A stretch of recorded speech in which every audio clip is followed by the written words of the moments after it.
আমার বন্ধুদের উদ্দেশ্যে আজকে আমি পান বানাবো। তো এটা কোন পান বলেন তো?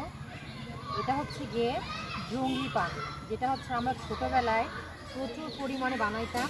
এভাবে কী করতাম, একটু মাটির গুঁড়া দিতাম, হ্যাঁ, এভাবে চুন লাগাইতাম, ইটের গুঁড়া দিতাম, আর এভাবে করে পান বানানোর প্র্যাকটিস করতাম। এই যে দেখুন আমার জঙ্গলি পান, আর এই বটার মধ্যে একটু ইটের গুঁড়া লাগাই দিতাম, এটা হচ্ছে আমাদের পান।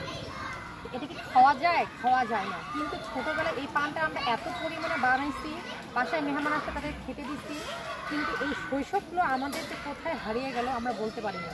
এই দেখুন, শৈশব কিন্তু এখনও জঙ্গলের মধ্যে যেখানে সেখানে পড়ে আছে, কিন্তু আমাদের মধ্যে থেকে শৈশবগুলো হারিয়ে গেছে। তো মাঝে মধ্যে শৈশবে এত ফিরে যেতে ইচ্ছা করে, যে শৈশবগুলো আসলে অনেক মধুর ছিল, সুন্দর ছিল। তো মাঝে মধ্যে আসলে এই শৈশবগুলো মধু করতে কিন্তু ছোটো থাকতে ইচ্ছা করে। তো আপনার উদ্দেশ্যে আজকে ভিডিওটা করলাম।